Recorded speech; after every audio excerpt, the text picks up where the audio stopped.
नमस्कार साथियों, बीपीएससी विद्यापीठ के इस प्लेटफॉर्म पे आप सभी लोगों का स्वागत है।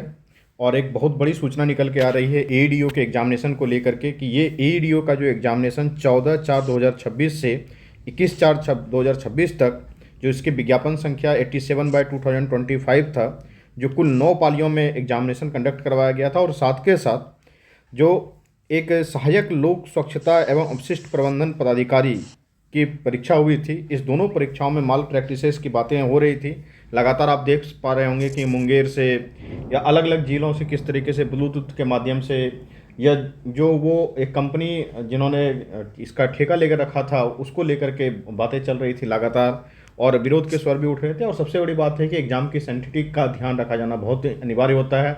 और उससे भी बड़ी बात है कि ये 1 फेज का ही एग्ज़ाम था, सिर्फ सिंगल फेज का एग्जामिनेशन होना था। तो विद्यार्थियों के मन में किसी भी तरीके का कोई शंका ना रहे, तो बीपीएससी ने इसको लेकर के फैसला लिया है। और ये फैसला व्यापक छात्रहित में ही है, क्योंकि अगर माल प्रैक्टिसेस के माध्यम से लोग अंदर चले जाते तो फिर तो बहुत दिक्कत होती कि जो मेधावी छात्र हैं उसका भरोसा ही टूट जाता पूरा सिस्टम से। तो बीपीएससी ने एक अच्छा काम किया है कि इस एग्जामिनेशन को ही रद्द कर दिया है। अब रद्द कर दिया है तो आपके पास एक दोबारा से अपॉर्चुनिटी भी मिल गई है। जिस तरीके से मैथ रीजनिंग के आसान क्वेश्चन पूछे गए थे और जो जीके जीएस के प्रश्नों का लेवल था, वो आपको एक एक्सपीरियंस भी मिल गया है, एक क्वेश्चन बैंक भी मिल गया है। तो आप फिर से उसके तैयारी में लगें और अच्छे से जब भी ये एग्जामिनेशन हो, और आयोग से भी ये रहेगा कि पूरी सतर्कता से और पूरे अच्छे तरीके से दोबारा एग्जामिनेशन को कंडक्ट करवाने का प्रयास किया जाए, ताकि ऐसी जो परीक्षा में सेंटिटी का जो लीक होना हो जाता है ये ना हो।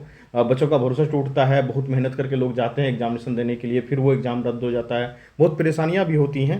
तो कम से कम देर आए दुरुस्त आए, ये चीज़ तो हुआ है कि परीक्षा को रद्द कर दिया गया है। तभी लेटेस्ट इन्फॉर्मेशन यही है कि आपका एग्जामिनेशन कैंसिल हो गया है। लगातार मैसेजेज भी आ रहे हैं। आप जानते हैं कि इस एग्जामिनेशन की जांच जो है ईओयू कर रही थी, जो इकोनॉमिक ऑफेंस यूनिट है, वो बिहार सरकार के द्वारा एक विंग है उसके द्वारा जांच की जा रही थी। और इस जांच में आज जो न्यूज के माध्यम से ये पता चल रहा था कि जितने भी आंसर बनाए गए थे पर्ची में, वो सारे के सारे सही आंसर मिले थे। तो अगर आंसर सही मिले थे तो इसका मतलब ये है कि कहीं ना कहीं दूर तक जो है कि गया है। क्वेश्चन लीक कैसे हुआ, उस अभ्यर्थी तक कैसे पहुंचा, फिर उसके आंसर कैसे बनाए गए, फिर बायोमेट्रिक वालों के माध्यम से कैसे उस बच्चे तक पहुंचाया गया। तो एक बड़ा सरगना इसके अंतर्गत काम कर रहा था। अब इसकी पारदर्शी तरीके से जांच हो, और जो सरगना है, परीक्षा माफिया लोग हैं, उसको पूरी तरीके से जो है कि उसको ध्वस्त करने का प्रयास किया जाए बीपीएससी के द्वारा। और ऐसा करने के बाद ही परीक्षा की सैंटिटी के ऊपर जो है कि बीपीएससी के ऊपर बच्चों का भरोसा बना रहेगा।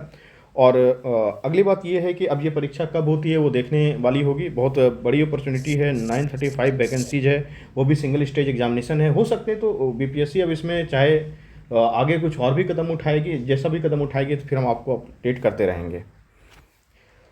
आप लोग नीचे दिया गया है डिस्क्रिप्शन में टेलीग्राम का लिंक, उसे जरूर ज्वाइन करेंगे। उस पर बहुत सारी सूचनाएं जो है कि मिल जाती है। टाइम नहीं रह पाता है तो वीडियो नहीं बना पाते, ये तो संयोग से टाइम मिल गया तो आपको वीडियो बना करके हम लोगों ने उपलब्ध भी करवा दिया। और अलग अलग चीज़ों के बहुत सारे उसमें फ्री कंटेंट अवेलेबल करवाए गए हैं। तो ज़रूर टेलीग्राम लिंक को ज्वाइन करें, व्हाट्सएप ग्रुप का लिंक दिया गया है, उसे आप अवश्य ज्वाइन करें।